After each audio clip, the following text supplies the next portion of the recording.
réponse à la FAQ. Je suis vraiment désolée, j'ai mis un petit peu de temps à répondre parce que j'avais pas énormément de questions. Je me disais que si j'attendais, j'en aurais plus. Mais apparemment, j'en ai pas plus, donc on va la faire maintenant. Donc c'est parti, j'ai le téléphone de mon copain pour pouvoir répondre tout en filmant. Déjà, je tiens quand même à remercier toutes les personnes qui m'ont laissé de très gentils messages pour fêter les 6000 abonnés. Ça fait toujours chaud au cœur. Et encore plus merci aux personnes qui ont pris le temps de nous poser des questions. Donc, première question. Quel âge ont tes furets actuellement? Donc Pixie a 4 ans, Oz a 3 ans et Garus a 2 ans. Et cette année, en 2020, ils vont tous prendre une année supplémentaire. Je crois que c'est dans la description de la chaîne et sur Instagram où vous pouvez voir leur date d'anniversaire, même si en général je leur souhaite. Voilà. Qu'est-ce qui m'a motivée à adopter Pixie? Eh bien en fait, je crois que je l'avais déjà dit ça dans ma toute première FAQ, mais en fait c'est le fait d'avoir gardé à l'époque la furette d'un ami. J'ai vraiment fondu pour ce petit animal. Et puis voilà, après je m'étais dit que voilà, c'était un peu compliqué tout ça à gérer, le furet. Et puis finalement, en me renseignant un peu, et puis à une période de ma vie où j'avais vraiment besoin d'un petit animal à m'occuper, je me suis lancée pour Pixie. Alors, je voulais savoir si c'est possible, combien de proies par jour décongèles-tu pour tes fufus? Eh bien en fait, je décongèle actuellement, là on va dire une caille et 9 petites proies. Donc en gros ça peut être par exemple une caille, 6 poussins, 3 souris, voilà. Enfin, je jongle comme ça et c'est à peu près en ce moment ce qu'ils mangent, sachant que ça devrait pas tarder à réduire et voilà, que j'ai 2 mâles et une femelle. Ta chaîne est super, merci beaucoup. J'avais déjà posé une question, mais une nouvelle m'est venue. Comment savoir si son furet s'ennuie? C'est une question intéressante. Comment savoir si son furet s'ennuie? Bien moi, je vais dire que c'est peut-être le fait qu'il va, par exemple, beaucoup faire la crêpe. J'avais fait tout un langage sur le furet. Vous savez, quand il se pose comme ça, très à plat, par exemple, qu'il vient faire ça à vos pieds, ça peut vouloir dire qu'il veut jouer avec vous. Néanmoins, je pense que si on sort son furet plusieurs heures par jour, donc quotidiennement, qu'on le stimule, il n'y a pas de raison qu'il s'ennuie parce que c'est un animal qui dort beaucoup. Si vraiment même en le stimulant, en l'incitant au jeu, il refuse de jouer, c'est tout simplement peut-être qu'il n'est pas d'humeur ou qu'il n'a pas envie ou que c'est pas dans son tempérament. Je sais que Oz joue assez rarement, même si ça lui arrive. En fait, il faut toujours proposer. Donc voilà, si vraiment vous ne vous occupez pas du furet, que vous êtes devant la télé pendant sa sortie et qu'il vient par exemple se mettre devant vous et faire la crêpe, là ça peut vouloir dire effectivement qu'il s'ennuie. Combien coûte une identification par puce électronique et un implant? Alors ça va vraiment, il me semble, varier selon les régions. Moi je suis donc en Auvergne, on va dire, alors j'ai jamais pucé moi-même les furets parce que je les ai achetés pucés. Mais du coup, je dirais peut-être une petite centaine d'euros, un peu moins peut-être 60-100 euros pour la puce électronique. Et l'implant, il y a 2 tailles, donc on va dire pour le premier, le plus petit, il me semble que c'est une centaine d'euros. Le deuxième, je me suis jamais trop renseignée, peut-être qu'on est plus sur 160 euros. Donc je vérifierai au pire et je mettrai des informations additionnelles sur le côté si c'est pas ça, mais ça peut varier selon les régions. Partons sur une centaine d'euros pour le plus petit implant et une identification. Félicitations et surtout merci à toi, j'adore tes vidéos, merci beaucoup.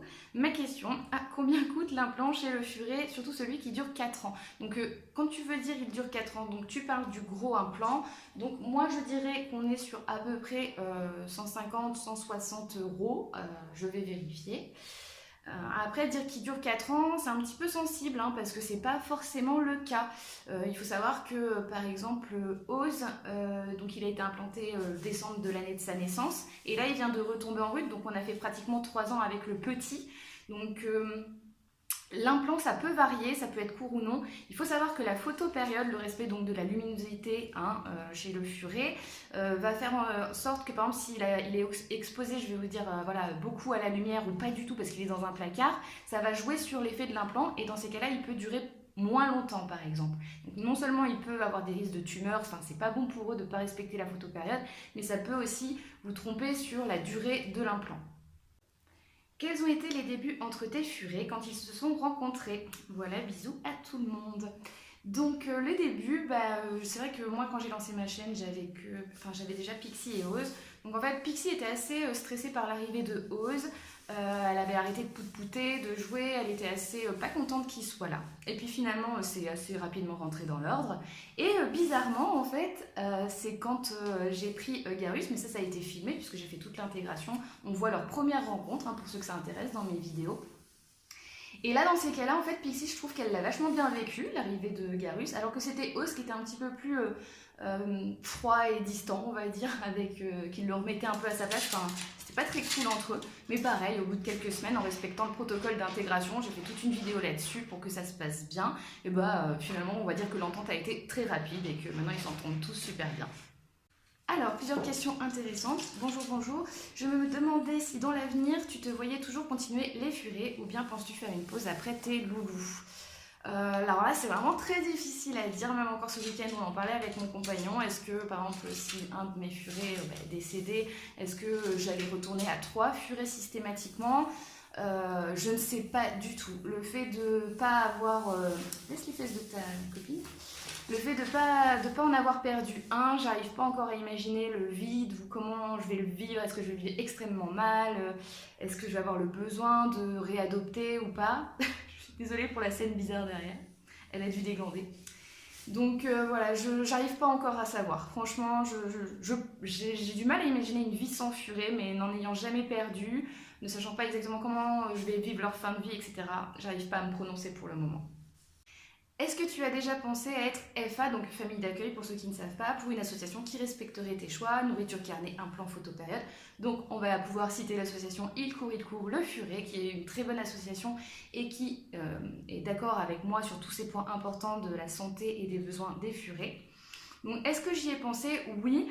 Est-ce que je vais le faire? Non, puisque en ayant 3 furets, je trouve que c'est compliqué de respecter les protocoles de quarantaine.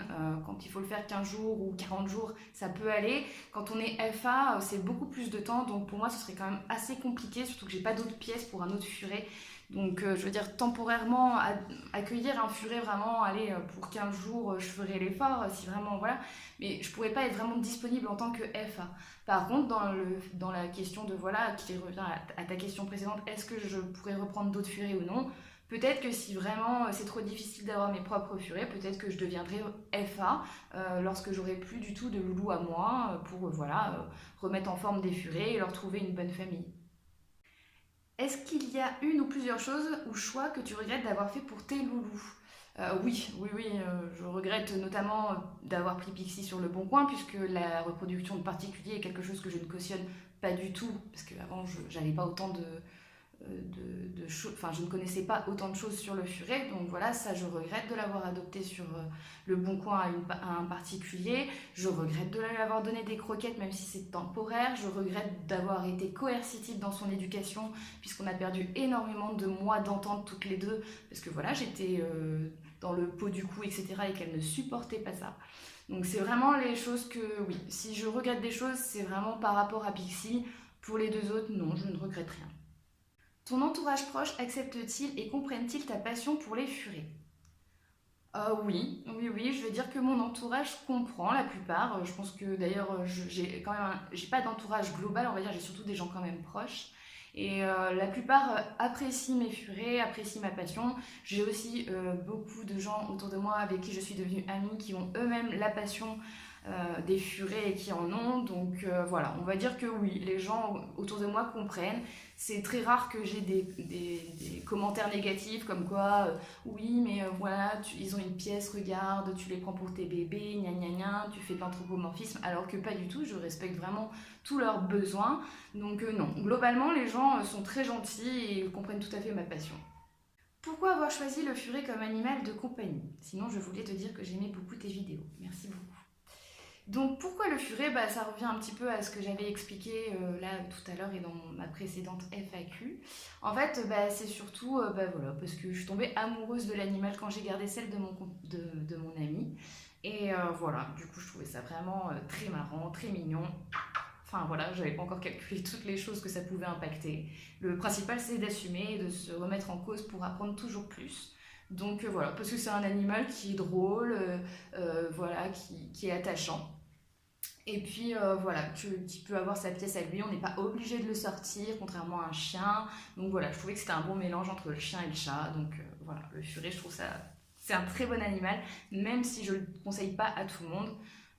Quand on assume, c'est un très très bon animal de compagnie. Lisa, coucou.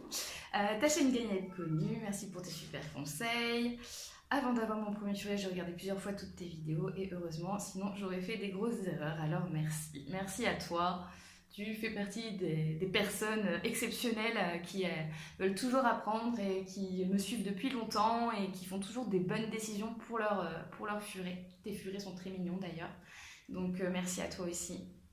Donc pour la FAQ, peut-être tu l'auras dit. Alors, comment t'es venue la passion des furets? Bah oui, du coup, j'ai un petit peu répondu quand même avant. Est-ce que Pixie était mon tout premier furet? Bien oui, du coup. Et voilà. Donc, merci pour tes petites questions, même si j'y avais déjà plus ou moins répondu. Alors, bonjour sympathique demoiselle. Tout d'abord, permets-moi de te remercier pour tes vidéos qui sont très instructives. Bah, merci à toi. Je te remercie par avance de tous les conseils que tu peux donner. Merci. Il me semble ne pas avoir vu de vidéo sur la différence entre un furet, surtout les zibelines, et un putois sauvage. Pourrais-tu m'éclairer s'il te plaît à ce sujet en me trouvant des photos très claires et distinctes? J'ai regardé sur internet mais les réponses que je trouve ne sont pas claires. Gros câlin. Alors c'est une question... Arrête de regarder chouchou.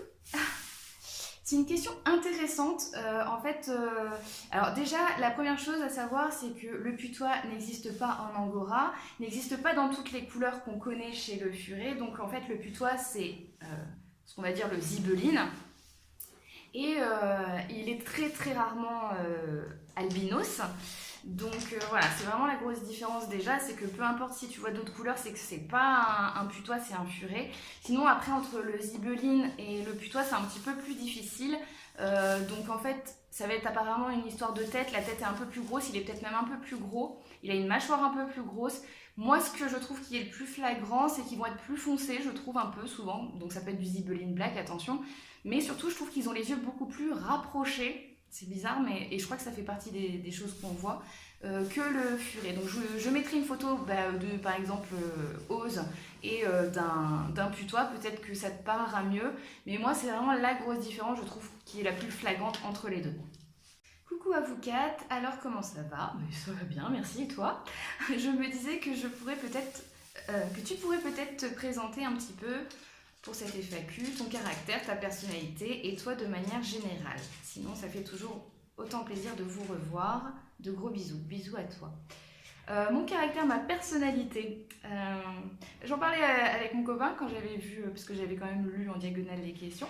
Donc, apparemment pour mon copain, je suis quelqu'un de franche, agressive, loyale et joviale. C'est très bizarre. Non, enfin, on va dire que moi, si je devais me définir, oui, je dirais que je suis quelqu'un d'entière, donc ça peut être, je peux avoir l'air agressive, voilà, je suis entière, assez passionnée, j'aime avoir raison, c'est vrai, je suis plutôt quelqu'un de têtu, mais oui, je suis quelqu'un d'honnête et de loyal, donc je déteste tout ce qui est mensonge, cachotterie, etc. Voilà, je pense que c'est un petit peu, j'aime beaucoup rigoler, quand même aussi, faire la fête, voilà, c'est un petit peu, c'est difficile de se décrire soi-même, hein, franchement. Donc voilà, je ne vois pas quoi dire d'autre sur mon caractère et ma personnalité. Tu as l'air très jolie, pourquoi tu ne montres pas ton visage? Lol. Bien, en fait, c'est parce que justement je suis trop jolie pour passer à l'image, puisque si on voyait mon magnifique visage, je pense que les gens ne seraient pas du tout concentrés sur ce que je dis. Lol, évidemment. Non, on m'a déjà posé la question pourquoi je montrais pas mon visage. Au début, tout simplement parce que voilà, j'avais pas envie de m'exposer. J'ai quand même plus de 30 ans, je suis pas trop dans la génération où on s'expose. Donc c'est parti de ça. Et puis finalement, j'aime bien maintenant cette façon de faire. J'aime bien qu'on voit mes furets. Je trouve que c'est plus intéressant que de me voir moi. Je pense que ça change rien à ce que je dis. Je me suis posé la question récemment de est-ce qu'il fallait montrer son visage, pas montrer son visage. Honnêtement, moi je trouve qu'on s'y retrouve tous bien, enfin les gens qui sont vraiment intéressés par ce que je dis et par ma chaîne le vivent bien. Donc moi je le vis bien, on voit mes petits bébés, voilà, je pense que ça restera comme ça. Et je suis chasseur. Je fais en sorte de donner un maximum de viande à mon chien, sanglier, chevreuil, canard, faisan. Je donne déjà poussin et caille à mes furets. Je pense que ce n'est pas trop bon pour eux, qu'en penses-tu?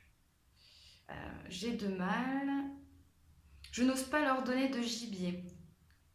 Je pense que ce n'est pas bon pour eux. Je pense que c'est ça ta question. Qu'est-ce que je pense du gibier, les gibiers que tu as cités? Je vois pas pourquoi tu pourrais pas leur donner si tu sais que la viande est saine, voilà, pas malade ou des choses comme ça. Donc de toute façon, canard faisant, on reste sur de la volaille. D'ailleurs, on peut nous-mêmes acheter du canard et en donner à nos furets, donc pourquoi pas. Le chevreuil, ça reste une grosse proie, donc pourquoi pas des petites parties occasionnellement. C'est peut-être moins la nourriture qui nous viendra à l'esprit pour un furet puisque c'est gros, mais pourquoi pas. Le sanglier, par contre, il y a une maladie, je mettrai le nom parce qu'elle a un nom à coucher dehors, cette maladie Hodgwitch, je ne sais pas trop comment on dit, je vais vous mettre le titre, enfin le nom de la maladie, il faut se renseigner. Donc par précaution, le sanglier, je dirais non. Et d'ailleurs, je crois que c'est le même souci avec les cochons qui sont d'élevage bio. Donc on dit qu'il ne faut pas donner de cochons bio au furet et je pense que c'est à cause de cette maladie aussi de mémoire. Donc voilà, le sanglier non, pour le reste ça va. Et d'ailleurs il faudrait, parce que bon, poussin écaille c'est bien, hein, c'est un début, mais soit tu fais un raw, donc la reconstitution de proie toi-même pour varier, soit il faudrait quand même ajouter un petit peu d'autres proies. Voilà, par exemple souris, rat, ce serait bien. Franchement ta chaîne est superbe, merci. J'ai pu y apprendre énormément de choses sur les furets, merci beaucoup. Je rêve de pouvoir en avoir, je prévois ça pour mes petits chez moi. Eh bien, t'as bien raison, prends ton temps, renseigne-toi bien. Sinon, tu prévois d'avoir un petit quatrième dans le groupe? Non, voilà, moi j'arrête à 3. 3 c'est un très bon chiffre, d'ailleurs je trouve qu'ils me demandent énormément de temps tous les 3 quand je veux jouer avec eux. J'en avais parlé avec mon éleveuse de chez qui vient Garus, que voilà, on trouve que 3 c'est un très très bon chiffre. Donc je ne bougerai pas, je resterai à 3 et j'en ajouterai pas d'autres. Il faut aussi penser au coût vétérinaire que c'est. Comme j'avais dit, là début d'année ou fin d'année, je sais plus, je crois que là entre Garus, Pixie, j'étais à plus de 500-600 € de frais vétérinaires. Ça va que Ose tient la route, mais voilà, du coup, il faut aussi penser à ça, payer leur alimentation, payer leurs soins, le temps qu'on peut leur accorder à chacun, puisque même s'ils sont 3, je trouve qu'il faut quand même vraiment jouer avec eux, sinon ils ont tendance à s'ennuyer en fait tous les 3. Donc non, je ne passerai pas un 4e. Où achètes-tu la nourriture de tes furets? Donc j'avais fait toute une vidéo sur les proies que vous pourrez retrouver sur ma chaîne. Donc c'est sur EasyBarf, mais je ne vais pas rester plus... voilà, tu demandes un site à nous conseiller, EasyBarf. Mais j'avais dû donner d'autres noms, donc voilà, il y a toute cette vidéo vraiment où j'en parle. Bisous, merci d'avance. Et oui, d'accord, il y a une autre question. Nous ne voulons pas voir, si on ne veut pas avoir de proie morte, qu'est-ce qu'on peut donner à part les croquettes? Tout simplement du raw. Le raw, c'est vraiment reconstituer une proie. J'en parle vaguement dans la transition croquette vers viande, mais je vous ferai toute une vidéo sur comment on peut faire un raw équilibré maison. Mais voilà, sinon il faut faire son propre raw, c'est le mieux. Et voilà, comme ça on ne voit pas d'animaux morts. Enfin, on les voit mais découpés. Il y en a que ça dégoûte moins. Mais voilà, il y a toujours une solution pour ne pas donner des croquettes. Est-ce que les bandes LED lumineuses colorées sont mauvaises pour les furets? Quand tu es en pleine journée, il y a des LED ou pas des LED ou de la lumière artificielle, c'est pas gênant. Par contre, pour tous ceux que oui, je vois faire de temps en temps, qui collent des LED là ou des spots, des trucs lumineux tout autour de la cage parce que c'est joli, parce que ça fait un éclairage, c'est extrêmement mauvais, puisque si vous leur laissez ça quand la nuit tombe, tout simplement vous respectez pas la photopériode, le furet n'a pas conscience qu'il fait nuit et donc c'est extrêmement mauvais pour sa santé. Donc oui, pas gênant la journée, si c'est pour mettre autour de la cage et que ça brille toute la nuit, non, c'est extrêmement mauvais et je déconseille totalement. Petite question un peu tardive, comme la réponse, vous m'en voudrez pas. Que penses-tu de l'avis de certaines personnes qui déconseillent une vaccination tous les ans contre la maladie de Carré en ayant comme argument que celui-ci n'est pas adapté au furet et son dosage trop puissant, vacciner 1 an sur 2. Encore merci pour tes vidéos. J'ai pas envie de rentrer dans le détail de la vaccination pendant une FAQ parce que ça demanderait vraiment une vidéo bien à part. J'ai vraiment pas envie de me prononcer là-dessus. Ce qui est important, c'est de vacciner son furet. Ça, c'est très important. Donc, faut le faire. Après, j'ai pas vraiment envie de rentrer... Faudra que je fasse une vidéo spéciale sur ça. Je le ferai, promis. Mais ça reste un choix assez personnel. Donc moi, ce que je vais vous conseiller là vraiment de but en blanc, si personne regardait ma vidéo qui suivra sur la vaccination, c'est faire la vaccination et au pire suivre ce que disent les vétérinaires ou espacer un petit peu, mais il faut le faire quoi. Faut pas ne pas les vacciner du tout, ça c'est sûr, parce que Carré est 100% mortel. Quelles sont les différentes robes des furets? J'ai fait toute une vidéo sur les couleurs et marquages et elle était déjà assez longue, donc je t'invite à regarder cette vidéo où j'explique vraiment tout, il y a même des photos, etc. Donc voilà, la vidéo, parce que sinon ce serait beaucoup trop long, puis sans images c'est vraiment compliqué. Donc félicitations, alors c'est toi qui avais corrigé pour les 6K, amplement mérité, merci beaucoup. Pour ma part, j'aimerais beaucoup trouver un compagnon de balade à Montgastounet, en banlieue sud de Paris. Beaucoup de chiens croisés sur la route, jamais de furet, des idées pour un petit groupe de balade. Eh bien, je te déconseille totalement de faire des rencontres entre furets, voilà, pour des balades, etc. Il y a deux choses. La première chose, c'est pourquoi on insiste sur le fait qu'il faut faire une quarantaine. C'est parce que les furets n'ont pas les mêmes flores bactériennes. Les furets, donc ça peut leur donner des diarrhées, etc. Les furets peuvent être porteurs de maladies, des porteurs sains de maladies très graves comme les coronavirus ECE ou je crois que c'est ABV, l'autre maladie aussi qui est connue. Donc non seulement il y a un risque de transmission de maladie, donc rien que pour ça, ça ne vaut pas le coup. Et deuxièmement, on sait que les furets ne s'entendent pas forcément bien aux premiers échanges. Donc pourquoi stresser des furets en les faisant se rencontrer alors que c'est juste pour une balade? Donc je déconseille totalement les sorties entre furets. Quel antiparasitaire utilises-tu et comment les choisir? Comme ça, là, de mémoire, je sais plus. Je vois avec ma vétérinaire qui est compétente. Du coup, j'avais pris, je sais plus, des vermifuges. Alors, ça peut être pour chat, pour chien. C'est vraiment au vétérinaire de vous conseiller. J'ai pas envie de donner des noms et qu'on passe pas par le vétérinaire. Donc voilà, comment les choisir? Il faut voir un vétérinaire compétent qui saura vous dire ce que peut prendre le furet, les doses qu'il faut lui donner, pour que ce soit pour les puces ou pour les vers. À quel âge avez-vous adopté votre premier furet et comment est née cette passion? Donc au niveau de la passion, j'ai déjà expliqué. J'avais quel âge? Pixie à 4 ans, donc ouais, j'avais 28-29 ans quand j'ai eu Pixie. Voilà, encore merci, merci à toi. Alors j'ai un long message de Julie. Donc déjà merci Julie pour ton long message, je vais éviter de le lire pour que ça prenne pas trop de temps. Je vais passer directement parce qu'il me semble que tu as beaucoup de questions. La FAQ, en apprendre un peu plus sur moi, si tu veux en parler. Donc voilà, moi, donc à l'heure actuelle de la FAQ, j'ai 33 ans, je vis en couple, je n'ai pas d'enfant et je ne souhaite pas en avoir. Je travaille dans l'administratif, souvent en CDD, donc tout ce qui est secrétariat, études, ressources humaines, voilà. Je suis passionnée de jeux vidéo, j'adore faire la fête, m'amuser et profiter des gens que j'aime. J'aime beaucoup aussi les séries et les films. Voilà, j'aime beaucoup tout ce qui se passe devant les écrans quand même, et puis profiter de mes petits bébés. Voilà, j'espère que ça t'éclaire un petit peu sur qui je suis. Ce serait sympa de faire un swap. Comment tu me donnes des idées de vidéos? Je regarderai, oui, je verrai ce que je peux faire. Qu'est-ce que je conseille par rapport aux sorties extérieures? Donc déjà le vaccin carré, toujours avoir un harnais sûr, sortir quand il fait beau temps, mais je dois faire une vidéo sur les balades et j'en parlerai mieux à ce moment-là. Ce que je commande en proie et en raw, je l'ai évoqué avant, j'ai fait toute une vidéo. Où je conseille de commander, toujours pareil, j'ai répondu puis j'ai fait une vidéo vraiment par rapport à ça. Les moments où tu sors tes fufus en rapport avec ta vie à côté. Je sais pas trop ce que tu veux dire par là. Je les sors en évitant. Enfin voilà, j'ai un métier. Enfin quand je travaille, j'ai un métier qui fait que je rentre avant la nuit. Quand je rentre trop tard, c'est mon conjoint qui les sort. Donc voilà. Je sais pas trop. Peut-être c'était pas ça ta question. Sinon tu me reposeras, tu me diras. Est-ce qu'on peut savoir avant si sa furette a des jeunes ou non? Ah oui, alors en fait, oui, j'avais pas trop bien compris la question. En gros, c'était la question, c'était est-ce qu'on peut savoir quand on a une femelle si oui ou non elle a déjà fait une portée? Donc à partir du moment où la portée, on va dire, est passée, que c'était par exemple l'année précédente, etc., il n'y a aucune façon de le savoir. Puisque il n'y aura plus de traces, il n'y aura pas les mamelles qui seront grosses, elle ne sera pas forcément en chaleur. Donc voilà, il n'y a pas moyen de savoir, il faut vraiment, c'est pour ça qu'il faut faire attention où vous adoptez aussi, parce que voilà, souvent elle a pu avoir des dégâts peut-être, ou des choses comme ça par rapport aux portées. Faites attention aussi, c'est encore l'époque où il y a des gens qui vont abandonner quand leurs furettes vont être pleines. Donc soyez vigilants à regarder si elle n'a pas un bidou, des mamelles visibles, etc.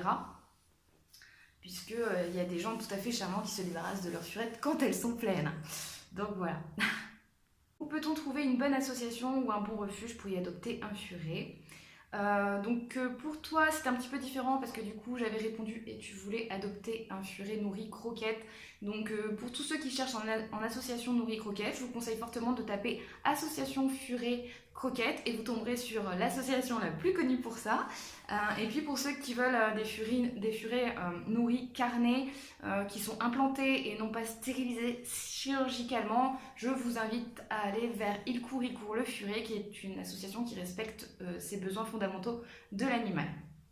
Et voilà, je ne pense pas avoir oublié de questions. Je remercie toutes les personnes qui avaient pris la peine de me répondre et je m'excuse pour elles d'avoir mis autant de temps à faire cette vidéo. J'espère quand même qu'elle vous aura plu. Et puis je vous dis à bientôt pour une prochaine vidéo. Allez, salut tout le monde!